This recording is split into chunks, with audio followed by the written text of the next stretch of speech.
Ya, tidak juga apalagi sudah mampu nggak mau pergi haji, ya, umroh aja juga nggak mau apalagi haji dan seterusnya para jamaah sekalian. Jadi tidak mengikuti petunjuk atau perintah-perintah Allah dan menjauhi larangannya. Tapi KTP-nya mesti sampai disenetronkan itu ya.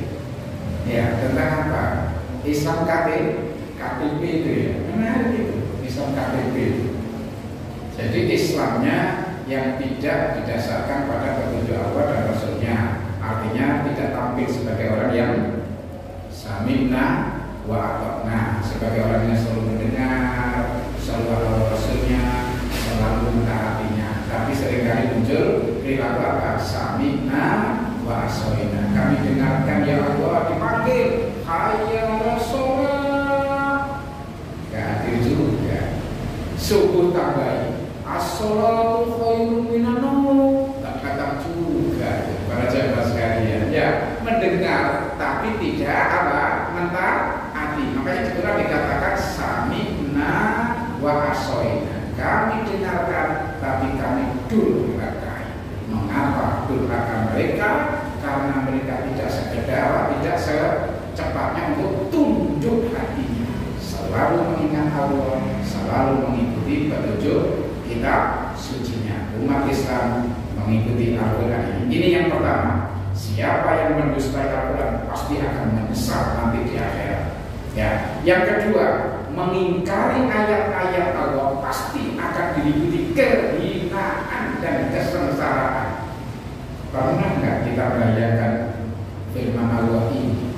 Hina dan sengsara itu pernah nggak terbayang oleh kita karena sikap kita terhadap apa? Al-Quran ini. Mereka diikuti kehinaan di mana saja mereka berada, kecuali jika mereka berpegang kepada tali atau agama Allah dan tali perjanjian dengan manusia, dan mereka kembali mendapat kemurkaan dari Allah, dan mereka diikuti kesengsaraan. Yang demikian itu karena mereka kafir kepada ayat-ayat Allah dan membunuh para nabi tanpa alasan yang benar. Yang demikian itu disebabkan karena mereka durhaka dan melampaui batas. Al-Quran di dalamnya ayat-ayat Allah kok didustai, diingkari, ya, berdasarkan ayat ini saja.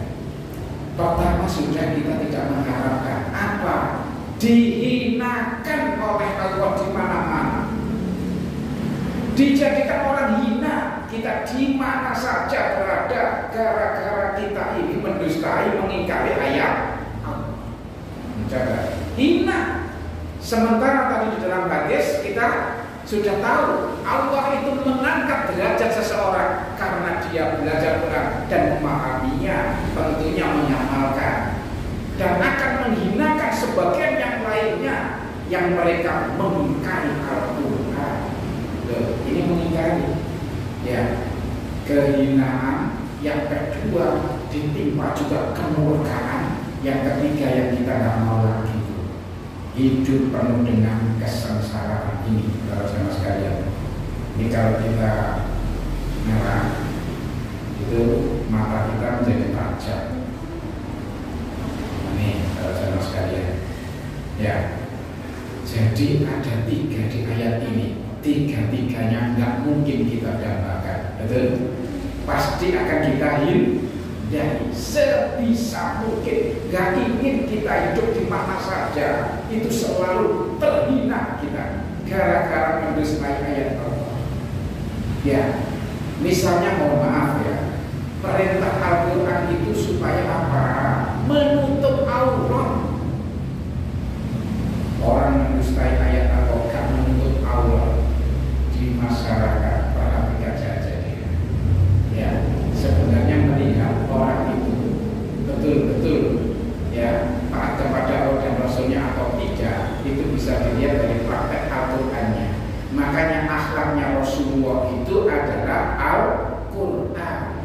Karena ulul Quran, akhlak budi pekertinya Rasulullah itu adalah Quran. Menggambarkan Quran itu seperti apa? Yaitu akhlaknya Rasulullah.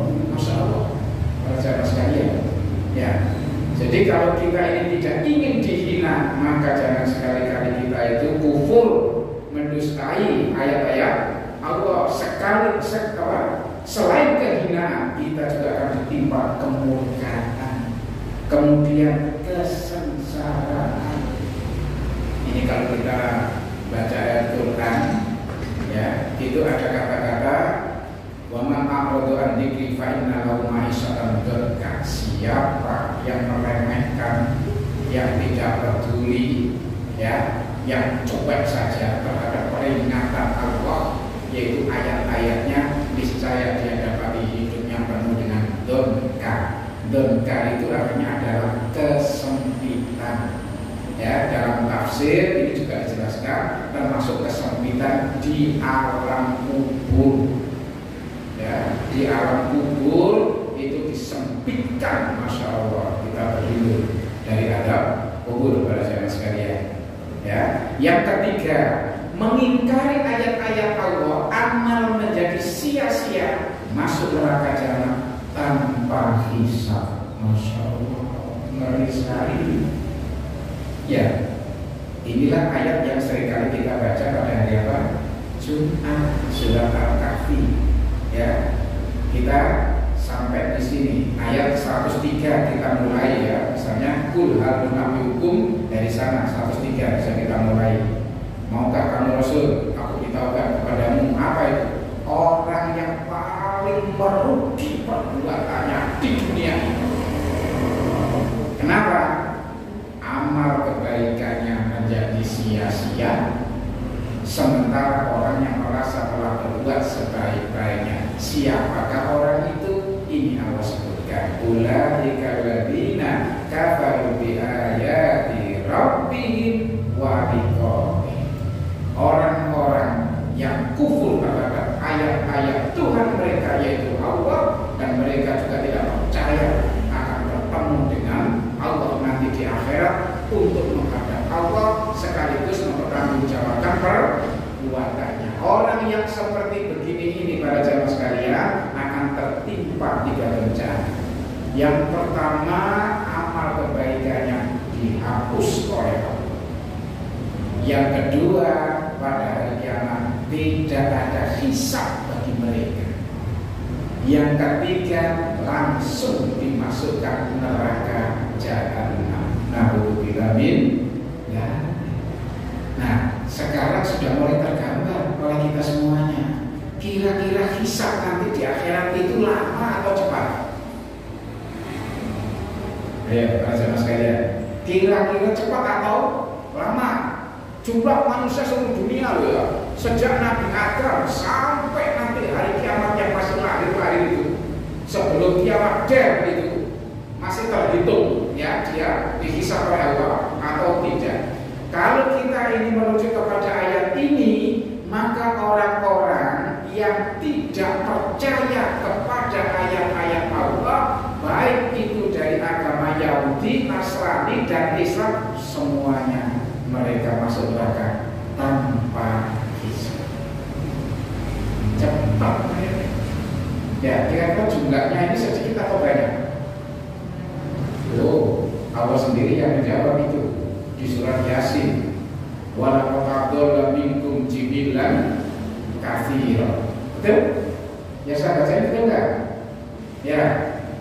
Mayoritas kalian itu tersesat karena berhasil disesatkan oleh setan. Mengapa belum juga berpikir?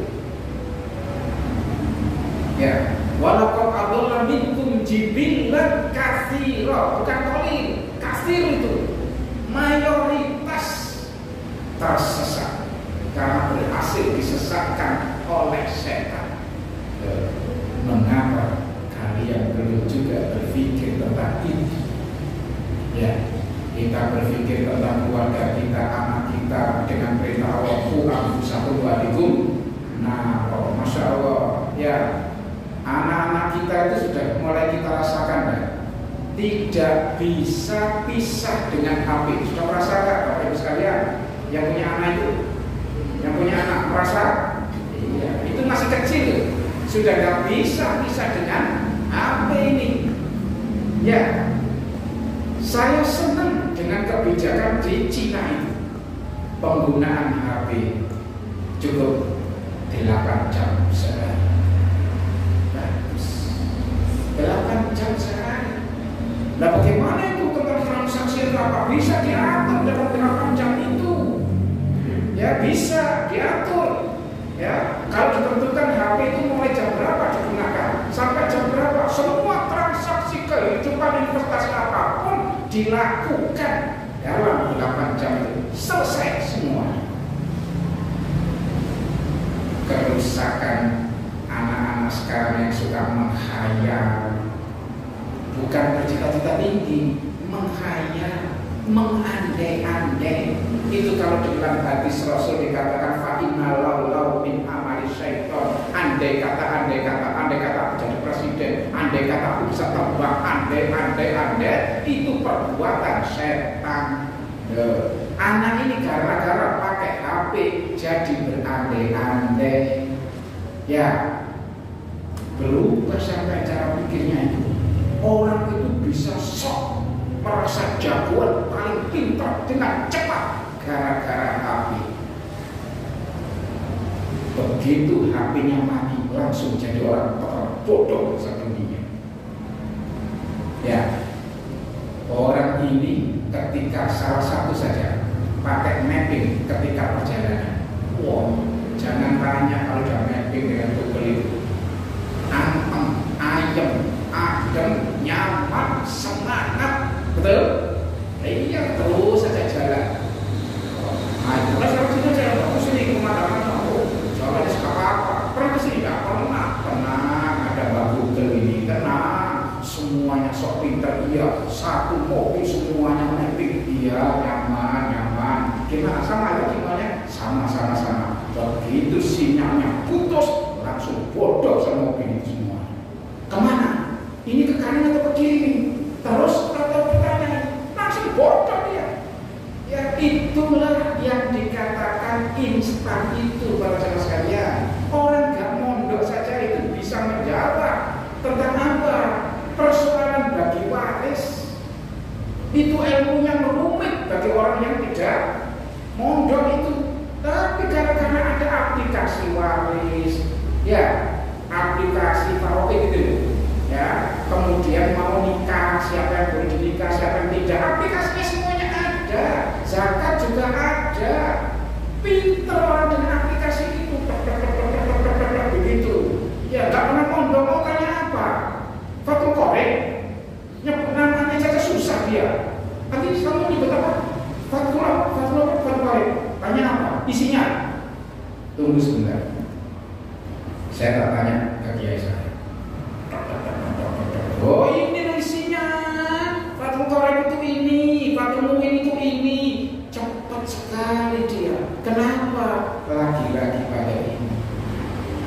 Ya, tapi begitu sinyalnya mati atau habis paketannya, ditanya lagi, diulangi lagi. Apa isinya Fatul Qorib?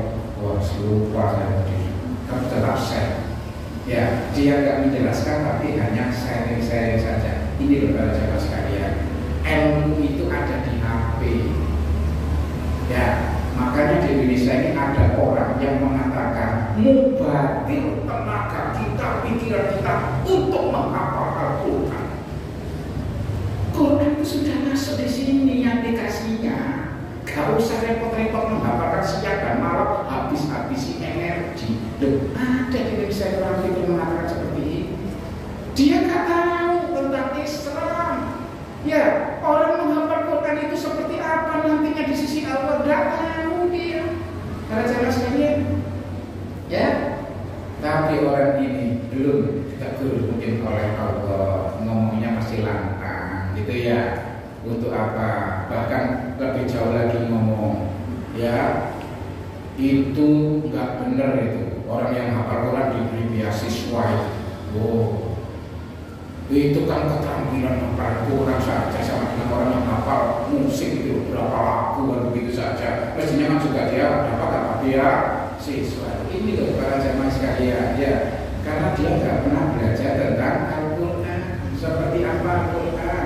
Bagi yang menghafal, yang membaca saja itu sudah datang nanti pada hari kiamat. Bacaannya itu sebagai apa? Syafaat bagi si pembacanya. Quran ini akan datang yang dibaca itu untuk berikan syafaat. Apalagi yang membaca, menghafal, mengamalkan. Orang tuanya nanti di akhirat akan diberi namanya mahkota yang sinar yang tembus ke langit. Maka dipertanyakan oleh orang-orang yang kenal dengan orang tua ini, kok bisa? Ya, kalian itu mendapatkan mahkota dari Allah yang tembus sinarnya sampai ke langit. Dijawab oleh bapak ibunya ini apa? Karena anakku saya ngajikan dan mengamalkan yang dia belajar. Belajar sekali. Silakan anak kita itu kuliah di jurusan apa saja, tapi dia beri ya kemampuan dorong terus untuk apa? Kalau bisa menguasai Al-Quran. Ya, sudah banyak orang-orang yang di jurusan yang lain jauh dari jurusan agama, tapi akhirnya mendalami agama. Masya Allah. Ya, kita yang masih agak muda ini kesempatannya besar. Yang sudah tua, profesor, doktor, ingin pensiun dini, sadar, mondok untuk hifdzul Quran. Sudah. Kenapa? Karena dia tahu dia ingin diangkat derajatnya di sisi Allah karena Quran, dan dia ingin mengangkat derajat kedua orang tuanya di akhirat karena Quran. Dia menghafalkan, memahami, mengamalkan, dan mengajari. Ya, mengajarkan Al-Quran, tidak lagi mengajar tentang apa? Kepakarannya yang sebelumnya. Sekarang bagi Quran ini walau sampaikan meskipun satu ayat. Masya Allah, para sekalian. Khairukum man ta'allama al-Quran wa 'allamahu. Ya, siapa yang terbaik di antara kalian adalah mereka yang belajar Al-Quran kemudian mengajarkannya kepada orang lain. Masya Allah.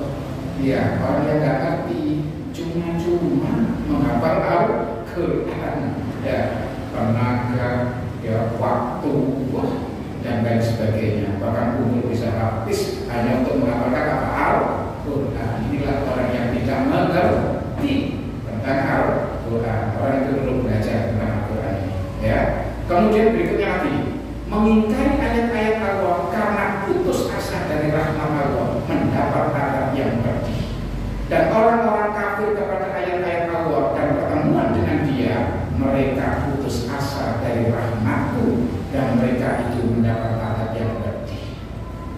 Jadi kalau kita melihat, mohon maaf ya, potret mayoritas manusia di muka bumi ini adalah potret orang-orang yang putus asa dari rahmat Allah. Makanya mereka itu mendustai, mengingkari ayat-ayat Allah. Siapa saja yang mendustai ayat-ayat Allah digolongkan orang yang putus asa dari rahmat Allah. Apakah pernah kita bayangkan, para jamaah sekalian, seperti tadi saya bayangkan ayat-ayat sebelumnya, ya, bahwa hisab nanti di akhirat itu adalah cepat, sariul hisab. Allah sendiri yang mengatakan nanti hisab itu cepat sekali.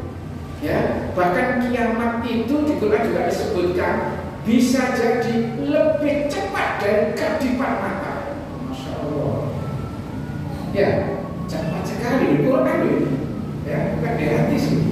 Ya, hisab cepat. Orang-orang yang mendustai ayat Allah sudah langsung satu grup masuk neraka tanpa hisab. Terus yang dihisab siapa? Yang dihisab adalah orang-orang yang beragama samawi, Yahudi, Nasrani, dan Islam, yang mereka beriman kepada Allah, kepada kitab-kitabnya juga, tapi mereka tiga golongan ini pernah melakukan dosa-dosa atau kekhilafan, kedzaliman. Ketika minta ampun kepada Allah, taubat, itu tidak tahu ya apakah Allah mengampuni atau tidak. Ya, yaghfiru man yasha, yu'adzibu man yasha. Ada yang dikehendaki diazab oleh Allah, ada yang dikehendaki diampuni oleh Allah. Makanya dikehendaki diazab, azabnya berapa lama dan sebagainya. Hisab Ya, siapa yang sakulat mawazinuhu, yang timbangan amalnya ini berat, Masya Allah dia. Tapi kalau khaffat mawazinuhu, tapi kalau enteng, ringan amal kebaikannya, Masya Allah. Ya, kalau kita baca di juz amma itu, Masya Allah, ya juz amma itu tentang akidah, tentang nasib orang mukmin dan orang kafir itu akan terbaca di sana. Tapi kalau Bapak Ibu sekalian mau membaca surat Taubah dari awal sampai akhir itu menarik.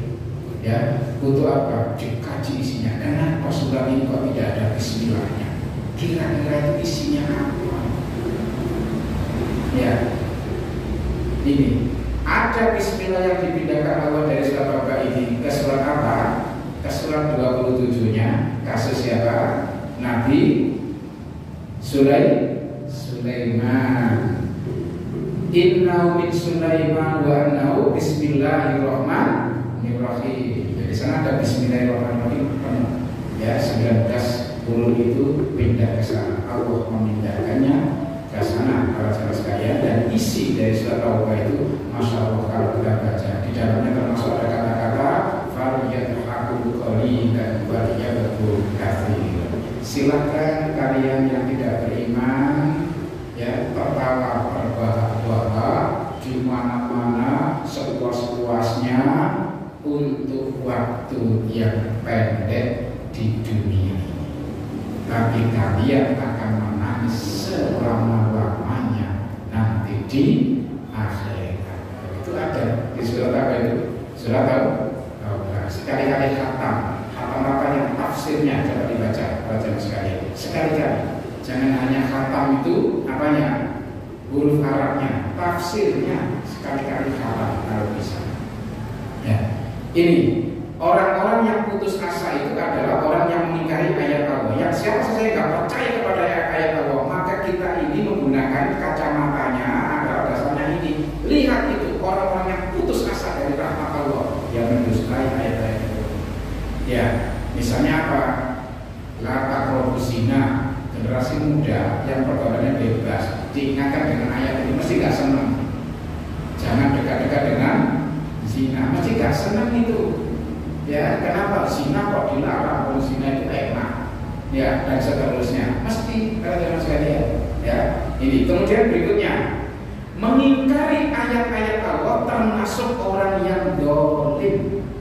Sebenarnya Al-Quran itu adalah ayat-ayat yang nyata di dalam dada orang-orang yang diberi ilmu, dan tidak ada yang mengingkari ayat kami kecuali orang-orang dolim. Ini orang yang akan celaka para jamaah sekalian karena Al-Quran. Ya, mulai yang mengingkari, mendustai dan lain sebagainya. Saya lanjutkan. Mengingkari ayat-ayat Allah telah menjadikan potensinya sia-sia. Manusia itu diberi potensi 3, yaitu apa? Pendengaran, penglihatan, dan hati. Ya, para jamaah sekalian. Tapi 3 potensinya ini tidak digunakan dengan benar. Maka yang terjadi ini, sesungguhnya kami telah menentukan kedudukan mereka, kemampuan dan kekuatan yang kami belum pernah menentukan kedudukan dalam hal itu. Dan kami telah memberikan kepada mereka pendengaran, penglihatan, dan hati. Tetapi pendengaran, penglihatan, dan hati mereka tidak berguna sedikit pun, ya, sedikit juga pun bagi mereka, karena mereka selalu mengingkari ayat-ayat Allah, dan mereka telah diliputi oleh siksa yang dahulu selalu mereka olok-olokkan. Ini surat Al-A'raf 26. Ini kalau kita sandingkan dengan ini sudah ada nih, belum ya? Surat Al-A'raf kita sandingkan dengan surat Al-A'raf. Ini ya, para saudara sekalian, Al-A'raf ayat 179 itu akan match, akan ketemu di sini. Karunia Allah, ya. Karunia Allah berupa 3 potensi. Ketika dulu dia dilahirkan dalam keadaan bodoh, tidak tahu apa-apa, maka oleh Allah diberi potensi. Nah, ini potensinya 3. Ya, surat An-Nahl 78 itu Allah mengatakan bahwa akhrajakum min butuni ummat itu la ta'lamuna syai'a wa ja'ala lakum sam'a wal absara wal afida la'allakum tashkurun. Kalian dilahirkan, dikeluarkan dari perut ibu kalian dalam keadaan la ta'lamuna syai'a, enggak ngerti apa-apa, enggak paham apa-apa. Oleh Allah diberi tiga-tiganya, pendengaran, penglihatan, dan hati, supaya keluar dari kebodohan menuju pengetahuan, la'allakum tashkurun, agar kalian itu bersyukur kepada Allah. Jadi orang pintar itu banyak bersyukur kepada sekalian. Bayangkan orang bodoh itu susah hidup jadi orang bodoh, serba salah, ngomong kadang salah, sikap kadang salah, berbuat juga salah. Itu jadi orang bodoh, gak enak.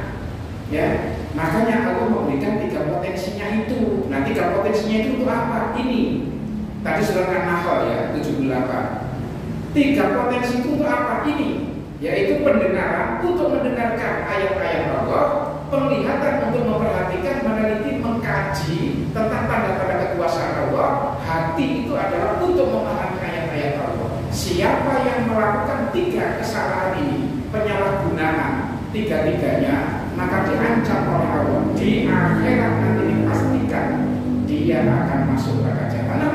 Di dunianya dicabut kemanusiaannya, maka dia diposisikan kal an'am. Mereka semuanya di mata Allah adalah binatang ternak. Meskipun lahiriahnya, casingnya cantik-cantik, ganteng-ganteng, tapi di sisi Allah sebagai an'am, binatang ternak. Ini para jamaah sekalian. Ya, jadi ayat ini kalau dikaitkan dengan tadi ini, nah ini surat Al-Ahqaf 29. Tetapi pendengaran, penglihatan, dan hati mereka tidak berguna sedikit jua pun bagi mereka, karena mereka selalu mengingkari ayat-ayat Allah. Para jamaah sekalian, tiga sama potensinya: pendengaran, penglihatan, dan hati. Kalau sudah tidak digunakan dengan benar, diancam oleh Allah apa? Summun bukmun umyun. Ya, mereka akan tuli, bisu, dan buta hatinya. Fahum la yarji'un. Ya, fahum la yaqilun. Ya, fahum la yu'minun. Di ayat-ayat itu sama semuanya. Ya, saya lanjutkan para jamaah sekalian berikutnya. Ini tadi, ya, lalai terhadap apa telah menjatuhkan martabat dirinya dan masuk neraka. Saya tutup ini para jamaah sekalian. Saya buat ini ya, ayatnya sudah.